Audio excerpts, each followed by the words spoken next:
And hello again, everyone. I'm John Evans in the WECT studio with Gabe Ross of the First Alert Weather Team, coming to you to expand a little bit more on the dangerous heat conditions that are moving into southeastern North Carolina.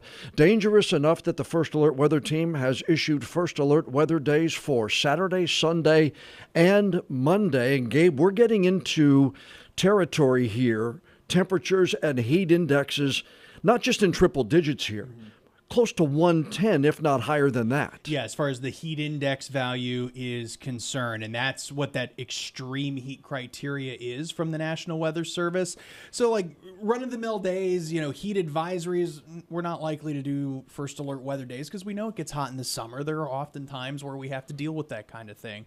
But this is extreme heat. This is extra precaution you need to take, whether you're outside, if you're in a non-air conditioned environment. We're blessed in here. This is probably the coldest spot in the whole building. Yeah, thank you. But other folks aren't as lucky, and, different health ailments, what have you, the elderly, young children, expectant mothers, that kind of thing. Like, these extra precautions need to be taken. So not only will it be high heat index values, but we're also flirting with record temperatures as well. Yeah. So there's a lot to it. Let's start out, if you don't mind, if you'll pull up my Mac system there, and hopefully the button's a little more responsive compared to the last time we were here. But a heat advisory out this morning. You likely got this alert on your WECT First Alert Weather app yesterday afternoon, and that will run from the top of the next hour through about 8 o'clock, so it'll expire a little bit before sunset. This is something you may not have seen ping your device yet, but this came out overnight while you were sleeping, and it's an extreme heat watch, and it's in effect late Saturday morning through Sunday evening. So we're talking Saturday and Sunday. Okay, well, what's the okay? And I don't mean to jump in here on you, but we know what the difference is between tropical storm warnings, tropical storm watches. Right. Severe thunderstorm watches and warnings, hurricane watches and warning. What's the difference between an extreme heat watch and maybe a heat warning from the National Weather Service? Right, and that's a great question. Oftentimes, people get confused the difference between watches and warnings. Right. And in this case, it's more so the difference between an advisory or a heat advisory and an extreme heat bulletin. It's that feels like threshold of 105 to 109 for at least 2 hours during the course of the afternoon. So we're falling under that criteria today. The extreme heat watch will be issued in some cases 24, at the most 48 hours, but usually 24 hours before, within 24 hours, I should say, of an extreme heat event. So it's possible, but what's going to happen in the next, we'll say 6, 12, 18 hours, tomorrow morning at the very latest, is that this will get upgraded to an extreme heat warning. Okay. So effectively it's going to say, hey, this is possible, and then when we hit the warning, hey, this is likely going forward. So, all right, good deal. Let's go back to your graphics. Let's go back to it. So, I tried to make this as short, sweet, to the point as you can get. So the 105 plus heat index value, that's very likely. That's a very low bar. So certainly heat advisory criteria at minimum, not just today. Obviously, we'll be going above that for the weekend, but even the next several days heading, Monday, Tuesday, Wednesday, potentially Thursday as well. So once we get past this weekend, we're going to have several more days of really stressful heat index values to deal with. The 110 plus, likely for most. We've already seen that extreme heat watch. Right. You're going to hear me sometimes, and I apologize for this, go between excessive heat and extreme heat. That was a recent change from the National Weather Service, so forgive this old dog who's talking about it for 15 plus years, excessive heat criteria. I didn't know that there was a difference between the two. It's all in an effort for the Weather Service to kind of simplify the messaging. So, you used to have, excessive heat, and then you had basically like wind chill advisories, that kind of stuff. That's all been in the winter time, that is. So now it's all been consolidated to extreme heat and extreme cold. Oh, okay. So that is a recent change from the Weather Service. Okay. But again, old dog been doing this 15 plus years, it gets stuck in your mind. So if I say excessive, I really do mean extreme in that case.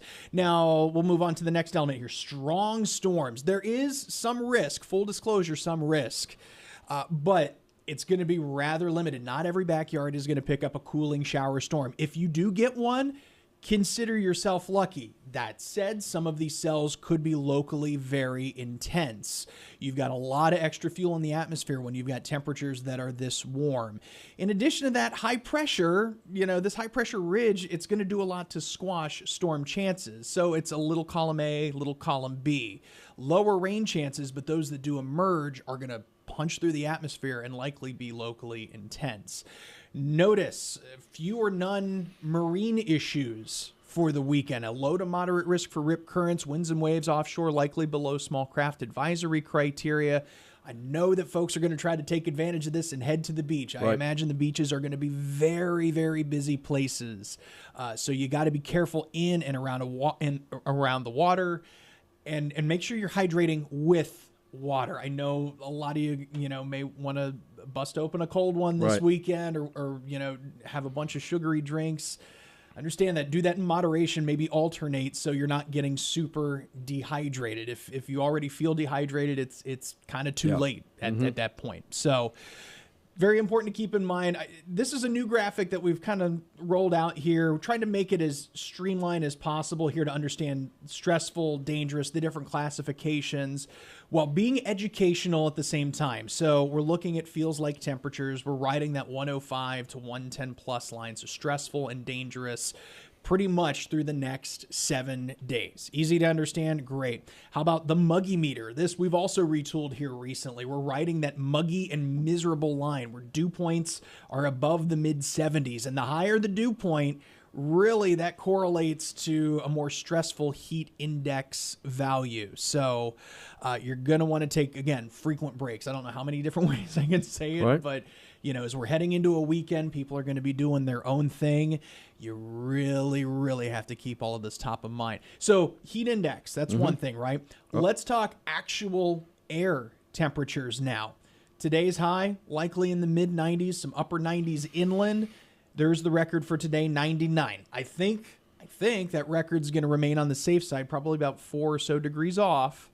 But look at tomorrow and Sunday, within a couple of degrees. In fact, tomorrow's high actually forecast to be higher than the record of 98 set back in 2012. And there's a triple-digit record for 2012 for Sunday, depending on how warm we get. Because, when you've got conditions like this, you always have a variance of a few degrees in that forecast. So you might see these numbers go up. You may see them stay the same. You may see them come down ever so slightly, depending on how this heat wave verifies, at least the first part of it today. It's a living, breathing thing as far as a forecast is concerned. So we're talking record challenging temperatures. And those are probably the big ones that I would be watching here the next several days. I think some of the other records going forward are going to be okay. Well, we are live on Facebook, so if anybody has any questions for Gabe Ross from the First Alert Weather Team. You were talking, Gabe, about the beach, and folks are already out there. This is down there in Ocean Isle Beach. You see the shaboomies blowing in the wind. And again, I think the key here is, and we mentioned this in our morning meeting today, is that, the marine issues that you just talked about, we're not at a massively high risk here for rip currents this weekend. So folks who go to the beach don't have to have that to worry about. That said, we always talk about rip currents can happen even when it's low risk or moderate risk. So you have to be aware of it, but it's not like they're going to keep people out of the water because of a high risk this weekend. Exactly. They can happen at any point, even on low risk days, any time of the year for that matter also. Keep in mind with temps this hot also, now you're dealing with even hotter sands. Those surfaces really can heat up in a hurry. So you're going to want to wear flip-flops on the beach, or at least have some kind of protection between you and the sand. And you're also going to really want to keep the dogs off the beach. I know a lot of communities have the dog rules in place here during the summer. But this extra important to make sure that their paw pads are protected in their entirety. Even just a morning dog walk, that's probably the latest, I would say mid-morning to go take the dog out, because then you've got temps rising in the middle and upper 80s, and that's when the pavement gets really hot. And so from then on, you're just going to have to wait until probably closer to sunset. Even the grassy surfaces can heat up too. And while I'm not expecting the grasses to be on fire, mind you, they still can get on the warm end as well. So all of those very important considerations, maybe walk the dogs in the shade or under a tree or something like that. Maybe they've got a favorite tree that they like to go do their business.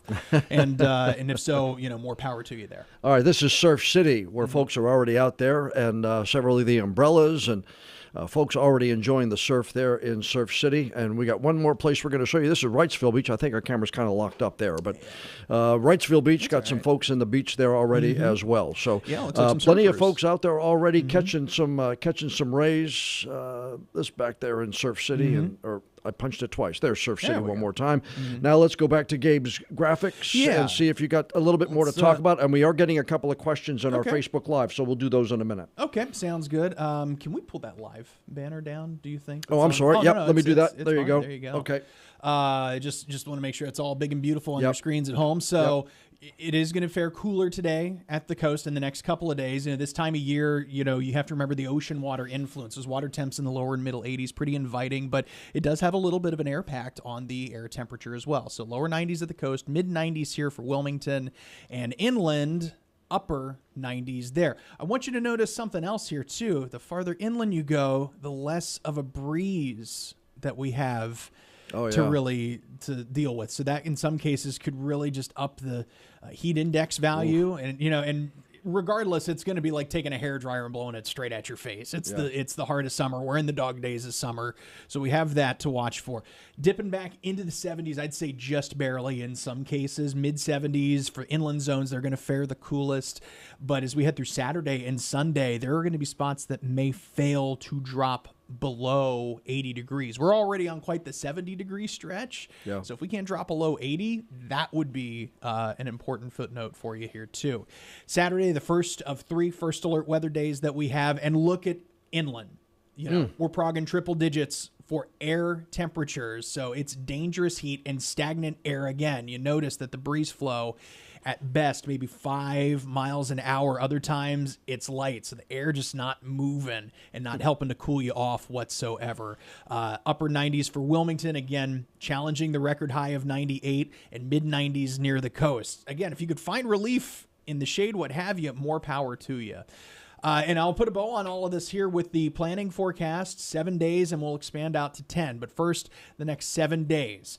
All of these days are hot, yes, but first alert weather days are riding particularly for the peak of this heat wave, Saturday, Sunday, Monday. Now, if we see some changing in the modeling, I would tack on maybe a Tuesday or a Wednesday. But for now, we don't want this to just become white noise. So these are the key days you need to pay attention to. That's the screaming message that I'm trying to tell you here, along with the risk of a couple of scattered or isolated, strong, locally heavy storms. Not everyone's picking up on those.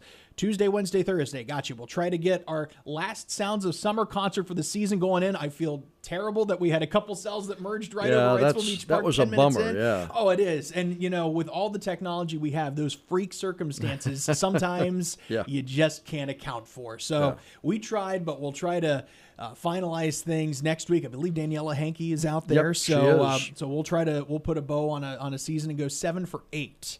Now here's the 10-day forecast, and if you're looking for relief, I think we finally found it, but we have to wait for the calendar to flip to August. So seasonable highs near 90. Next Friday is actually the last day that temperatures will average 90. We're past the statistical peak heating of the year, so those averages just continue to go all the way down until mid-January. Right. But yeah, those mid 80-degree temperatures are going to feel like a fall breeze, probably by comparison. We'll have some slightly higher rain chances, though, to go along with that. We talked a little bit about the marine aspects of this weekend. Tara Wilson on Facebook asks, how about, is it going to be safe for a boating day on Sunday? More than likely. Not seeing anything that would indicate, hey, the potential for small craft advisories. You always want to check the day of because conditions can obviously rapidly change. But as of now, things looking okay for the time being. Hopefully the boat, somewhere in it, depending on what kind of vessel you've got, it's got some nice air conditioning in it to at least have you beat the heat. If not, just a shaded section so you're not under the scorching sun the entire time. But that's looking okay for the time being. Yeah, have your captain stop for a second, jump in the water, and then come back on and go again. Exactly. Susan Stiglitz, no lie, dog days of summer. Oh, yeah, no lie about that. And it's funny because, originally the dog days of summer correlated with the Rising of the Star Sirius, and it was at that point when that was sort of a thing, it was at the hottest point. Well, the problem is that the Rising of the Star Sirius now is later and later and does not correlate to that time. So now we think of Sirius for its XM radio offerings. Yes. And, I was going to say that. You beat me to it. And now it just kind of represents the hottest stretch. And that should wrap up, I believe, August 11th. Thereabouts. I think it's the second Monday in August. I don't have a calendar in front of me, so I'm kind of winging this, but I believe August 11th is the last of the dog days of summer. And 2 days later, as we're talking about, things going down, that'll be our last 8 o'clock sunset of 2025. So rapidly things are changing. And then I think that weekend that Friday is the first week of high school football. Or it's either that week or the following week as high school football starts. And thank goodness they're 17 and 18-year-old kids because us older guys wouldn't be able to handle all pads and helmets on in that kind of temperature. This is kind of the worst part of the year for us in terms of guys, because we come in these full suits. Oh, yeah. And, every time a producer's like, hey, you want to go do a live hit out in our WECT courtyard? I'm like, absolutely not. I'll do it during the holidays because then I'm bundled up. Yeah. But it's some. By the way, Tara says thank you. You're welcome, addressing Tara. For addressing her boning issue.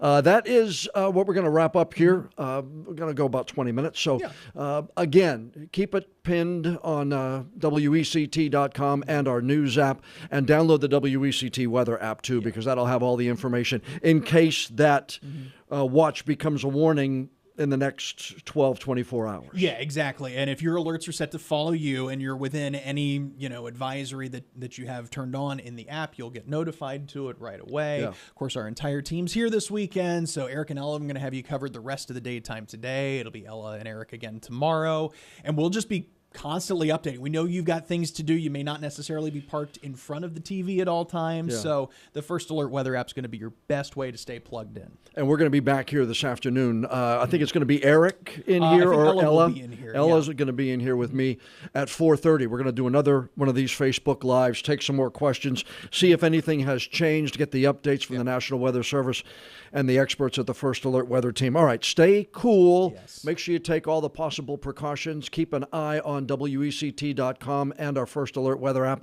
I want to make sure you stay safe this weekend. For Gabe Ross, I'm John Evans in the WECT Digital Studio. We appreciate you watching. Thanks.